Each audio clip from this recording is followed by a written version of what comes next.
আল্লাহ রাব্বুল আলামিন জিবরাইল আলাইহিস সালামকে বলেন, জিবরাইল যাও মুহাম্মাদের কাছে গিয়ে তার কান্নার কারণ জিজ্ঞাসা করো। যদিও আমি তার কান্নার কারণ জানি, এরপরেও তুমি তার কাছে গিয়ে জিজ্ঞাসা করো। জিবরাইল আলাইহিস সালাম নবীজির কাছে এসে জিজ্ঞাসা করে, ও মুহাম্মদ, আপনি কান্না করেন কেন? যদিও আপনার কান্নার কারণ আল্লাহ তাআলা জানে, এরপরেও আপনার কান্নার কারণ তিনি আপনার কাছে জানতে চায়। এইবার নবীজি সাল্লাল্লাহু আলাইহি ওয়াসাল্লাম তার কান্নার কারণ জিবরাইল আলাইহিস সালামের কাছে বললেন, উম্মতের মাগফিরাতের কথা, নাজাতের কথা বললেন। জিবরাইল আলাইহিস সালাম আল্লাহ তাআলার কাছে গিয়ে বলে, আল্লাহ, আপনার নবীর কান্নার কারণ হলো তার উম্মতের জন্য ক্ষমা। আল্লাহ তাআলা বলেন, জিবরাইল যাও আমার মুহাম্মদকে গিয়ে জানায় দাও, আমি অচিরেই তাকে তার উম্মতের ব্যাপারে সন্তুষ্ট করব, আমি তাকে তার উম্মতের ব্যাপারে অসন্তুষ্ট করব না। আল্লাহ তাআলা বললেন যে আমি তাকে তার উম্মতের ব্যাপারে সন্তুষ্ট করব। সূরা দুহার মধ্যে আল্লাহ তাআলা বলেন, ওয়ালা সাউফা ইউতিকা রাব্বুকা ফাতারদা, যে আপনার রব আপনাকে অচিরেই এমন কিছু দিবেন আপনি খুশি হয়ে যাবেন। আর হাদিসে কি আসছে? আল্লাহ বলেন অচিরেই আল্লাহ তাআলা আপনাকে আপনার উম্মতের ব্যাপারে সন্তুষ্ট করবে, অসন্তুষ্ট করবে না। নবী এই দুই কথার জবাবে কি বলেন? নবী বলেন, আল্লাহ, আমি ততক্ষণ সন্তুষ্ট হব না যতক্ষণ না আমার সব উম্মতকে ক্ষমা করে জান্নাত না দেওয়া হবে। সুবহানাল্লাহ। উম্মতের প্রতি নবীর মায়া কত বেশি। রাসূলুল্লাহ সাল্লাল্লাহু আলাইহি ওয়াসাল্লাম শুধুমাত্র উপস্থিত উম্মতদের ভালোবাসতেন তা নয়, কিয়ামত পর্যন্ত যত উম্মত আসবে সবাইকে ভালোবাসার খবর নবীজি দিয়ে গেছেন। একদিন নবীর সাথে সাহাবায়ে কেরাম পথ চলতেছে, হঠাৎ করে নবীজি বলে, আমার ভাইদেরকে দেখতে মন চায়। সাহাবায়ে কেরাম জিজ্ঞাসা করে, ইয়া রাসূলুল্লাহ, আমরা কি আপনার ভাই নই? নবীজি বলেন, তোমরা হলো আমার সাথী সাহাবী। বলে, আপনার ভাই কারা? নবীজি বলেন, শোনো, আমি দুনিয়া থেকে চলে যাবার পর যারা আমাকে না দেখে আমার উপরে ঈমান আনবে, বলে তারাই হলো আমার ভাই। ঈমান আনলেই তার প্রতি নবীর স্পেশাল মোহাব্বত। শুধু তাই না, উম্মতের দ্বারা আঘাতপ্রাপ্ত হওয়ার পরেও নবীজি কখনো উম্মতের জন্য বদদুয়া করেন না। মক্কার মানুষেরা যখন ঈমান আনে না, কথা শুনে না, শৈশবে নবীজি তায়েফের বনু সাকিফ গোত্রে লালিত পালিত হয়েছিলেন। চিন্তা করলেন, আমার একেবারে শৈশবে যেখানে অতিবাহিত হয়েছে, আমি তাদের কাছে গিয়া তাওহীদ, রিসালাত, আখিরাতের দাওয়াত দেই। নবীজি চলে গেলেন তায়েফ। নবীর সাথে শুধুমাত্র হযরত যায়েদ রাদিয়াল্লাহু তাআলা। নবীজি তায়েফে গিয়ে দাওয়াত দেন, হে মানুষেরা, বলো লা ইলাহা ইল্লাল্লাহ তুফলিহু, তোমরা সফল হয়ে যাইবা। নবীজি দাওয়াত দিতেছেন। মক্কার কাফেররা ওই জায়গায়ও নবীর পেছনে দুষ্টু মানুষদের লেলায় দেয়, বলে এই বেটা হইল পাগল, এরে পাথর মার। এইবার দলে দলে নবীর গায়ে পাথর মারে। হযরত যায়েদ নবীর সাথে একা ঠেকায়া পারেন না। নবীজি পাথরের আঘাতে রক্তে জর্জরিত গোটা দেহ। নবীজি পড়ে যাইতেন, আবার দাঁড়াইতেন, উঠতেন, আর বলতেন, হে মানুষেরা, বলো লা ইলাহা ইল্লাল্লাহ তুফলিহু, তোমরা সফল হয়ে যাইবা। নবীর গায়ে তারা সারাদিন পাথর নিক্ষেপ করেছে। পাথর নিক্ষেপের পরিমাণ কত কত কত। বলে নবীর গায়ে তারা পাথর নিক্ষেপ করেছে। পাথরের আঘাতে নবীজির গা জর্জরিত হয়ে রক্ত প্রবাহিত হয়েছে। দাগ কেমন ছিল? আয়েশা সিদ্দিকা রাদিয়াল্লাহু তাআলা আনহা একদিন নবীর গায়ে পাথরের আঘাতের দাগ দেখে বুঝতে পারেন নাই। বলে, ইয়া রাসূলুল্লাহ, আপনার কি কখনো বসন্ত হয়েছিল নাকি? নবী বলেন, না, বসন্ত হয় নাই। বলে তাহলে এগুলো কিসের দাগ? নবীজি বলেন আয়েশা, আমি যখন তায়েফে দ্বীনের দাওয়াত নিয়ে গিয়েছিলাম, তায়েফের মানুষ আমাকে যে পাথর নিক্ষেপ করেছিল, এগুলো হলো তাদের নিক্ষিপ্ত পাথরের আঘাতের দাগ। একটা হলো পাথর মারলে থেতলে যাবে, আর একটা হলো যদি পাথর ধারালো হয় তাহলে থেতলাবে না, শুধু ক্ষত হবে, রক্ত বের হবে। নবীর গায়ে ক্ষত হয়ে রক্ত বের হয়েছে। বলে কি পরিমাণ রক্ত? রক্ত বের হয়ে গায়ের জামা পোশাক ভিজে গেছে। এরপরে গা বেয়ে পা বেয়ে রক্ত জুতার মধ্যে ঢুকে গেছে। জুতার মধ্যে রক্ত শুকায়া পা জুতার সাথে আটকে গেছে। কি পরিমাণ রক্ত নবীর গা থেকে ঝরছে। মাঝে মধ্যে আমরা রক্তদান করি, ব্লাড ডোনেট করি, বড় সওয়াবের কাজ। এই যে অনেক সময় আমি দেখেছি, আমি অনেকবার পিজিতে রক্ত দিয়েছি, অন্যান্য জায়গায় দিয়েছি, দেখেছি একজনের রক্ত নিল 100 গ্রাম 150 গ্রাম, এরপরে 10 মিনিট শোয়া রাখছে, এরপরে পানি দিছে, বিস্কিট দিছে, খাইছে। এরপরেও যখন শোয়া থেকে উঠে দাঁড়ায়, হাঁটতে পারে না, কেমন যেন মাথা চক্কর দিয়ে পড়ে যায়। নবীর গা থেকে এই কথার আলোকে মনে হয় 100-150 গ্রাম নয়, বরং এর চাইতে বেশি রক্ত ঝরিয়েছে তারা। নবীজি পড়ন্ত বিকালে ক্লান্ত দেহ নিয়ে একটা খেজুর বাগানের পাশে নবীজি বিশ্রাম নিচ্ছেন। আঙ্গুর বাগানের পাশে বিশ্রামরত অবস্থায় জিবরাইল আলাইহিস সালাম চলে আসলেন। এসে বলে, ইয়া রাসূলুল্লাহ, আপনার সাথে এই কওম কেমন আচরণ করেছে আপনার মালিক দেখছে। আজকে আমি একা আসি নাই, আমার সাথে নতুন আর একজন ফেরেশতা পাঠানো হয়েছে, পাহাড়ের দায়িত্বে নিয়োজিত ফেরেশতা। নবীজি বলেন, ওই ফেরেশতা আমার কাছে আসলো, আমাকে সালাম দিয়ে বলে, এই কওম আপনার সাথে কেমন আচরণ করেছে আপনার মালিক দেখছে, আমাকে তিনি আপনার আদেশ পালনার্থে পাঠিয়েছে। আপনি যদি আমাকে নির্দেশ দেন, 2টা পাহাড় দিয়ে এদেরকে এমন ভাবে পিষে দেওয়া হবে, নিশ্চিহ্ন হয়ে যাবে, অস্তিত্বহীন হয়ে যাবে। এই জায়গায় যে একটা জনবসতি ছিল তার কোনো অস্তিত্ব থাকবে না।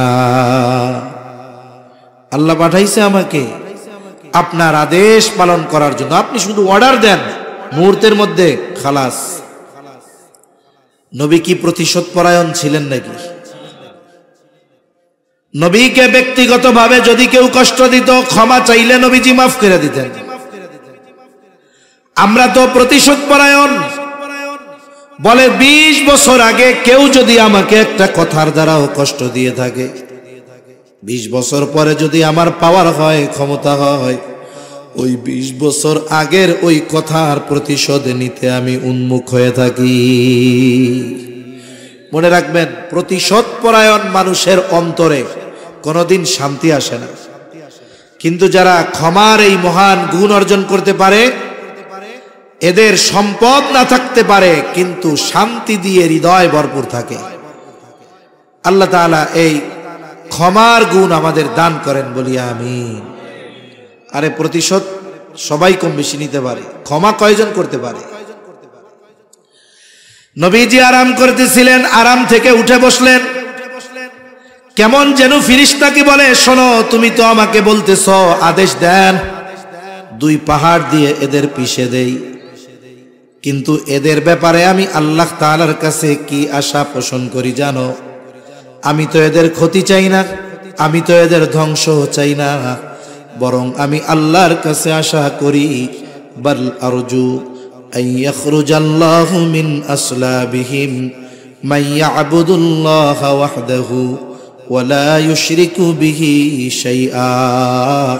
নবীজি বলেন, আমি তো এদের ব্যাপারে আল্লাহ তাআলার কাছে এই আশা পোষণ করি যে এরা হয়তো বুঝতে পারে নাই, তাই আমার কথা মানে নাই, কিন্তু হয়তো আল্লাহ তাআলা এদের মধ্য থেকে এমন এক সম্প্রদায় বের করবে যারা এক আল্লাহর ইবাদত করবে, তার সাথে শিরিক করবে না।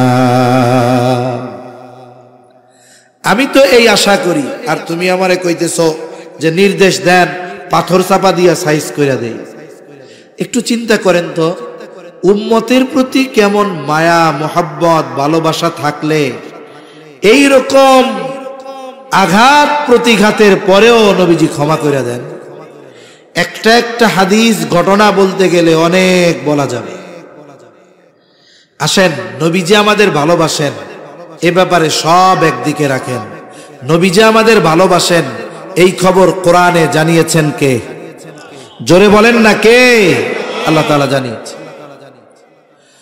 আল্লাহ তাআলা বলেন, লাকাদ জাআকুম রাসূলুম মিন আনফুসিকুম আজিজুন আলাইহি মা আনিতুম হারিসুন আলাইকুম বিল মুমিনিনা রাউফুর রহিম। একটু খেয়াল দিয়া আল্লাহর রাস্তায় কথাগুলো শুনবেন, তাহলে বোঝা যাবে। আল্লাহ তাআলা বলেন, লাকাদ জাআকুম রাসূলুম মিন আনফুসিকুম, তোমাদের মধ্য থেকে তোমাদের জন্য এমন একজন রাসূল এসেছেন। বলে রাসূল কেমন রাসূল? বলে আজিজুন আলাইহি মা আনিতুম, এই রাসূল হলো এমন রাসূল, তিনি হলেন তোমাদের জন্য যেটা কষ্টের সেটা তার জন্য কষ্টের। তার মানে উম্মত যেটাতে কষ্ট পায় সেটাতেও নবীজি কষ্ট পায়। উম্মত জাহান্নামে গিয়ে কষ্ট পাবে, নবীজির এতে কষ্ট লাগবে। দুনিয়ায়ও যদি নবীর উম্মতের কোনো কষ্ট হয়, এই কষ্ট নবীজিও অনুভব করে। একে বলে সমব্যথী, আজিজ। তাহলে নবী আমাদের কষ্টে কষ্ট পান। এখন কথা হলো, একজন মানুষ আর একজনের কষ্টে কষ্ট পায় কেমনে? বলে পায় যদি সম্পর্কটা গভীর হয়।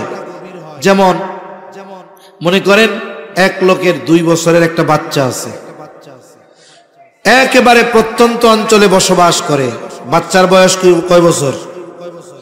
এমন প্রত্যন্ত অঞ্চল, বাজারঘাট নাই, দোকান নাই, অসুস্থ হইলে রাত্রে কোনো ব্যবস্থা করার উপায় নাই।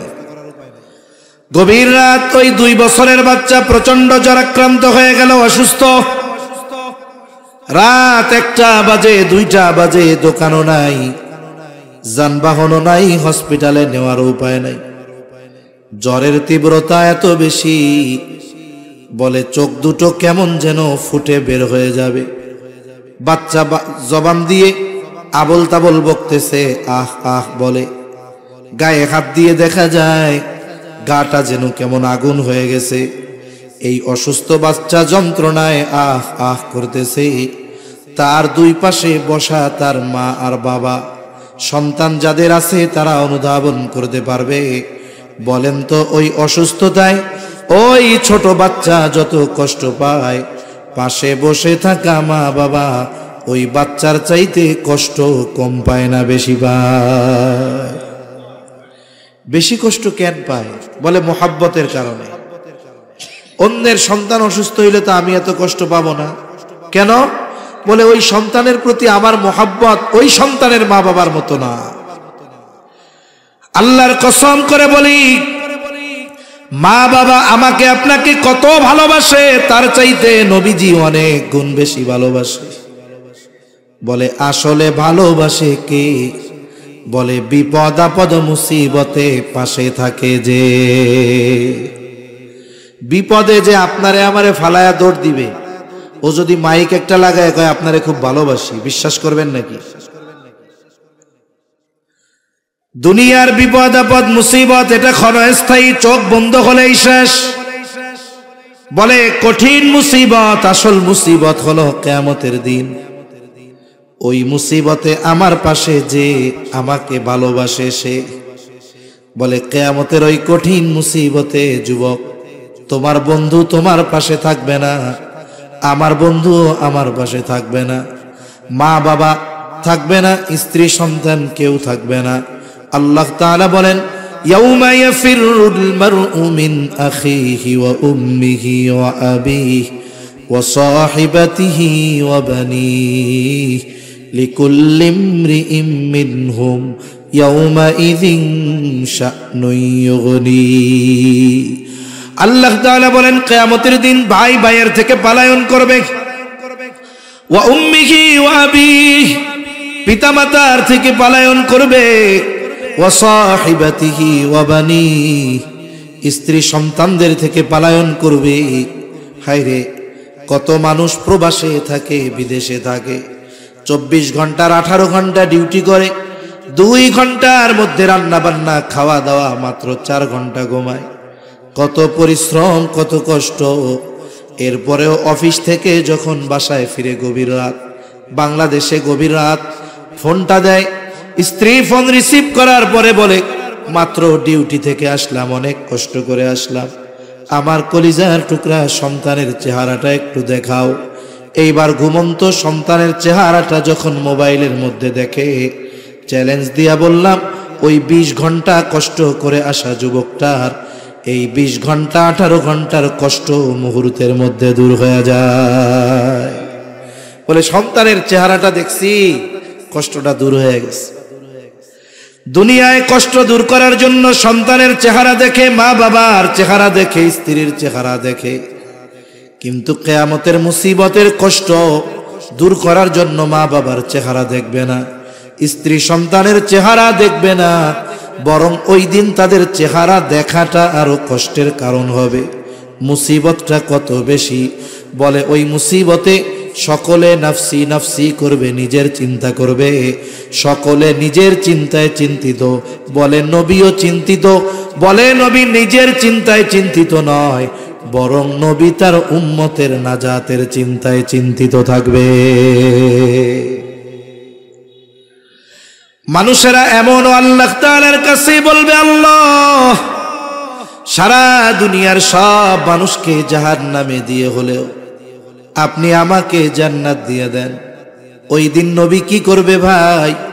বলে আমার আপনার নবী হাসরের ময়দানে অবস্থান করবে, সব নবী জান্নাত অভিমুখে রওনা হয়ে যাবে, জান্নাতের দরজায় পৌঁছায়া যাবে। জান্নাতের দরজা বন্ধ, জান্নাতের পাহারাদারকে বলা হবে দরজা খুলে দাও। জান্নাতের পাহারাদারেরা বলবে না, দরজা খোলা হবে না। বলে যিনি আসলে খোলা হবে তিনি এখনো আসেন নাই। কোথায় তিনি? বলে এখনো তিনি হাসরের ময়দানে। নবীজি হাসরের ময়দানে কি করবেন? বলে উম্মতের নাজাতের চিন্তায় চিন্তিত। একটা মানুষ যখন চিন্তিত থাকে তখন এক জায়গায় সে স্থির থাকতে পারে না, নড়াচড়া করে, বিছানায় শুইলে ঘুম আসে না, চিন্তায় বিছানা থেকে উঠে চেয়ারে বসে, বাড়ির উঠানে হাঁটে, বাড়ির ছাদে হাঁটে, বারান্দার বেলকুনিতে হাঁটে। বলে হাসরের ময়দানে নবীজি উম্মতের চিন্তায় এক জায়গা থাকবেন না। একবার নবী চলে যাবেন হাউজে কাউসারের কাছে, না জানি তার কোনো উম্মত পানি পানে মাহরুম হয়ে যায়। আর একবার চলে যাবেন পুল সিরাতের কাছে, না জানি কোনো উম্মত পুল পাড়ি দিতে ব্যর্থ হয়ে যায়। আর একবার নবী চলে যাবেন মিজানের কাছে, না জানি কোনো উম্মত ওজনে ধরা পড়ে যায়। আর একবার নবীজি চলে যাবেন জাহান্নামের দরওয়াজায়, না জানি কোনো উম্মতকে জাহান্নামে দিয়ে দেওয়া হয়। আবার যখন উম্মতের জন্য সুপারিশের প্রয়োজন, আল্লাহর দরবারে সেজদায় লুটিয়া পড়বে। বলে যতক্ষণ না নবীর ওই উম্মত যার অন্তরে যাররা পরিমাণ ঈমান হলেও ছিল, তার ব্যাপারে আল্লাহ তাআলার পক্ষ থেকে যতক্ষণ না জান্নাতের নিশ্চয়তা নবী পাবে, ততক্ষণ পর্যন্ত আমার আপনার নবী নিজে জান্নাত অভিমুখে রওনা হবে না। ওই দিন নবী আমাদের ভুলবে না। তাইলে বলেন, মা বাপ বেশি ভালোবাসে না নবী বেশি ভালোবাসে? জোরে বলেন, মা বাবা বেশি ভালোবাসে না নবীজি বেশি ভালোবাসে? সন্দেহ আছে? এই জন্য মোহাব্বতের কারণে যেমন সন্তান অসুস্থ হইলে মা বাপ কষ্ট পায়, অনুরূপ উম্মতের প্রতি নবী মোহাব্বতের কারণে উম্মতের কষ্টে নবী কষ্ট পায়। এরপরে আল্লাহ তাআলা বলেন, এই নবী হলেন এমন নবী, হারিসুন আলাইকুম, তোমাদের জন্য কল্যাণকামী নবী। সব সময় উম্মতের কল্যাণের কথা চিন্তা করতেন। হাদিসের মধ্যে আসছে, নবীজি বলেন আল্লাহ তাআলা সব নবীকে উম্মতের ব্যাপারে একটা বিশেষ দোয়া করার অনুমতি দিয়েছে এবং ওই দোয়া কবুলের প্রতিশ্রুতি আল্লাহ তাআলা দিয়েছেন। নবী বলেন সব নবী তার উম্মতের ব্যাপারে ওই দোয়া দুনিয়ায় করে ফেলছে, আমি ওই দোয়াটাকে সংরক্ষণ করে রাখছি। বলে কিয়ামতের দিন আমার উম্মতের জন্য সুপারিশ হিসাবে ওই দোয়া আমি আল্লাহর কাছে করব। কারণ এই দোয়াটা দুনিয়ায় করার চাইতে আখিরাতে করলে আমার উম্মতের জন্য বেশি কল্যাণকর হবে। এজন্য নবী ওই দোয়া আখিরাতের জন্য জমায়ে রাখছেন। তাহলে নবীজি উম্মতের ব্যথায় ব্যথিত হন, সাথে সাথে নবীজি উম্মতের জন্য কল্যাণকামী। এটা সব উম্মতের জন্য, সে হোক কাফের হোক সে মুমিন। কারণ নবীজির নবুয়তির পরে কিয়ামত পর্যন্ত যত মানুষ আসবে, মুমিন হোক আর কাফের হোক, সব নবীজির উম্মত, ঠিক কিনা? তবে শুরুতে একটা আয়াত বলছিলাম, আয়াতের অংশ, লাকাদ মান্নাল্লাহু আলাল মুমিনিন, মুমিনদের জন্য নবী হলেন বিশেষ অনুগ্রহ। এই জন্য মুমিনদের প্রতি নবীজির ভালোবাসাটাও একটু স্পেশাল। এ ভালোবাসা কত? আল্লাহ তাআলা বলেন বিল মুমিনিনা রাউফুর রহিম। আল্লাহ তাআলা বলেন এই নবী হলেন এমন নবী যিনি তার মুমিন উম্মতদের জন্য রাউফুর রহিম। রাউফ হলো আল্লাহ তাআলার একটা গুণবাচক নাম, রহিম আল্লাহ তাআলার গুণবাচক নাম। অর্থ হলো অতি সদয়, পরম দয়ালু। কে জোরে বলেন? দুনিয়ার কোনো মানুষ রাউফুর রহিম হতে পারে না, দুনিয়ার কোনো মানুষ রাউফুর রহিম হতে পারে না। বলে আল্লাহ তাআলার যত গুণ আছে এগুলোর একমাত্র অধিকারী আল্লাহ। কিন্তু অনেক সময় বাংলাদেশের মধ্যে অনেক পীরের নামের আগে লকবে আমরা দেখেছি এমন এমন শব্দ ব্যবহার করে যেই শব্দের একমাত্র হকদার হলেন আল্লাহ। এখন মনে করেন কথার কথা, কেউ যদি কয় আমার পীর হইল রাউফুর রহিম, তার মানে ও আল্লাহর সিফত পীরের সাথে লাগায়া দিল। এখন এই কথা যদিও বিশ্বাস করে ও বেঈমান, কোনো সন্দেহ আছে? এজন্য মনে রাখবেন, অনেক নামাজি মানুষ না জানার কারণে শিরিক করতেছে, বেঈমান। অনেক মানুষ বিশ্বাসগত কারণে বেঈমান হয়ে বসে আছে। এ মানুষগুলো বোঝে না, বুঝাইতে চাইলেও অনেক সময় মনে করে এই হুজুররা আমাকে দুশ্মন, এরা খারাপ লোক, ভালো মানুষ না। তাহলে রাউফুর রহিম একমাত্র কে? দুনিয়ার কোন সৃষ্টি রাউফুর রহিম হতে পারে না। তবে আল্লাহ যদি কাউকে তার কোনো গুণবাচক শব্দ দিয়ে সম্বোধন করেন তাতে কোনো অসুবিধা নাই। এখন নবী তার মুমিন উম্মতদের কত ভালোবাসেন এটা বোঝাতে গিয়ে আল্লাহ তাআলা তার গুণবাচক শব্দ, এই শব্দ দুটি নবীজির শানে ব্যবহার করেছেন। সুবহানাল্লাহ বলেন। কেমন যেন আল্লাহ তাআলা বলেন এই নবী হলেন এমন নবী যিনি তার মুমিন উম্মতদের জন্য রাউফুর রহিম, অতি সদয়, পরম দয়ালু। একটু যদি কথাটা দিল দিয়া বুঝতে পারেন তাহলে অনুধাবন করতে পারবেন যে আমার আপনার নবী আমাকে আপনাকে কত ভালোবাসে। আল্লাহ কি বলে? বলে এই নবী তার মুমিন উম্মতদের জন্য অতি সদয়, পরম দয়ালু। যেই নবী আমাদের এত ভালোবাসে সেই নবীকে ভালোবাসার দরকার আছে না নাই? নবীরে ভালোবাসতে রাজি আছি আমরা? কেমন ভালোবাসতে হবে? নবীকে ভালোবাসতে হবে জীবনের চাইতেও বেশি। হযরত ওমর রাদিয়াল্লাহু তাআলা আনহু নবীজিকে বলেন, ইয়া রাসূলুল্লাহ, আমি আমার জীবনের পরে সবচাইতে বেশি আপনাকে ভালোবাসি। নবীজি বলেন, ওমর হয় নাই। একটু পরেই ওমর বলে, ইয়া রাসূলুল্লাহ, এই মুহূর্ত থেকে আমি আপনাকে আমার জীবনের চাইতেও বেশি ভালোবাসি। এজন্য নবীকে ভালোবাসা এটা মুমিনের ঈমান। নবীরে ভালো না বাসলে সে বেঈমান, নবীকে ভালো না বাসলে কি? বেঈমান। সেজন্য নবীজি বলেন, লা ইউমিনু আহাদুকুম হাত্তা আকুনা আহাব্বা ইলাইহি মিন ওয়ালিদিহি ওয়া ওয়ালাদিহি ওয়ান নাসি আজমাইন। নবীজি বলেন, তোমাদের মধ্যে কেউ ততক্ষণ পর্যন্ত মুমিন হতে পারবে না যতক্ষণ না সে তার পিতা মাতা সন্তান সন্ততি এক কথায় সকলের চাইতে আমি নবীকে বেশি ভালো না বাসবে। অতীতে যা ছিল ছিল, বলেন এখন থেকে কারা কারা নিজের জীবনের চাইতে নবীকে বেশি ভালোবাসেন? একমাত্র তারা হাত উঁচু করবেন, বাকিরা না। কারা ভালোবাসেন জীবনের চাইতে বেশি? নারায়ে তাকবীর, নারায়ে তাকবীর। আল্লাহ হাতগুলা কবুল করেন, বলেন আমিন। এখন নবীকে ভালোবাসি আমরা। এখন বিষয় হলো নবীর জন্য তো জীবনও দিতে রাজি, কারণ জীবনের চাইতে নবীরে বেশি ভালোবাসি।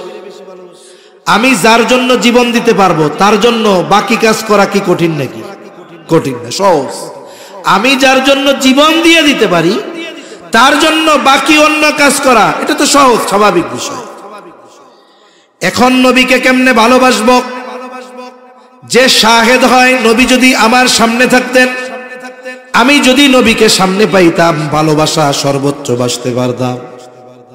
আবু বকর নবীকে সামনে পাইছে, নবীর কথায় আবু বকর তার সব সম্পদ না নবীর সামনে হাজির করছে।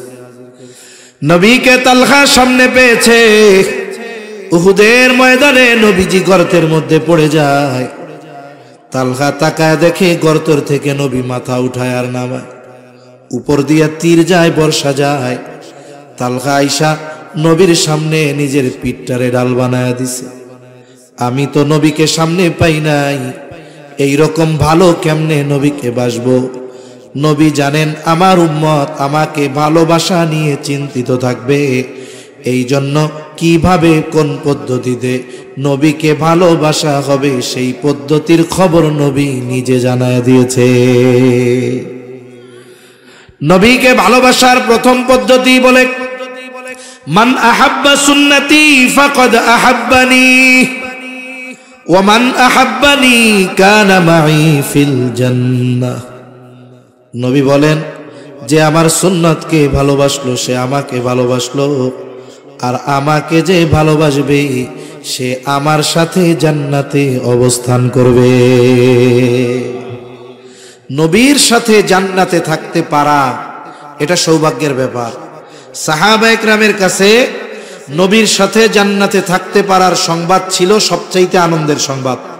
আনাস রাদিয়াল্লাহু তাআলা আনহু বলেন যে এক সাহাবী, গ্রাম্য সাহাবী আসছে, নবীজিরে জিজ্ঞাসা করছে কিয়ামত কখন হবে। লম্বা হাদিস, সংক্ষেপে বলতেছি। নবীজি তারে পাল্টা জিজ্ঞাসা করছে, মা আদাত্তা লাহা, এই তুমি কিয়ামতের জন্য কি পাথেয় সংগ্রহ করছো? লোকটা বলে, আমি আল্লাহ এবং তার রাসূলকে ভালোবাসি। নবীজি বললেন, আল মারউ মা মান আহাব্বা, বলে যে যাকে মোহাব্বত করে তার সাথে অবস্থান করবে, তার মানে জান্নাতে তার সাথে সে থাকবে। এই কথা বলার পর লোকটা বাড়ির দিকে চলে যায়। হযরত আনাস রাদিয়াল্লাহু তাআলা আনহু বলেন, নবীজির মুখে যখন শুনলাম তার সাথে জান্নাতে থাকতে পারবো, কারণ আমরা সবচাইতে বেশি ভালো নবীকে বাসি।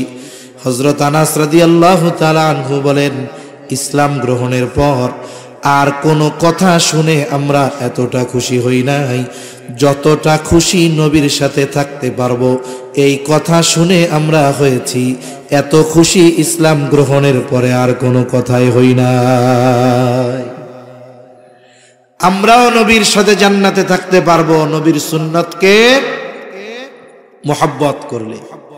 মনে করেন এক কোম্পানি আপনারে অফার দিছে। অফার কি? বলে আমাদের পণ্য কিনে লটারি জিতুন। লটারিতে কি পুরস্কার? বলে পুরস্কার হলো সৌদি আরবের ওয়াচ টাওয়ারটা আছে, ওই ঘড়িয়ালা বিশাল বিল্ডিং, ক্লক টাওয়ারে একেবারে কাবা ভিউ, যেখানে আপনার রুম হবে ওইখান থেকে কাবা দেখা যাবে। আপনার সুযোগ, থাকার সুযোগ 5 দিন 5 রাত, সাথে সাথে আপনার বিমানের টিকিটও দেওয়া হবে। এই দুইটা অফার, বিমানের টিকিট আর হোটেলে থাকার সব ব্যবস্থাপনা।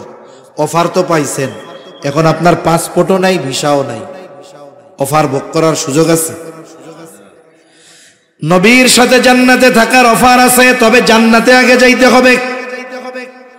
আপনাকে আগে মক্কায় পৌঁছাইতে হবে, এরপরেই না আপনি 5 স্টার হোটেলটায় থাকবেন। পৌঁছানোর জন্য ভিসা নাই, পাসপোর্ট নাই, কাজ হবে না।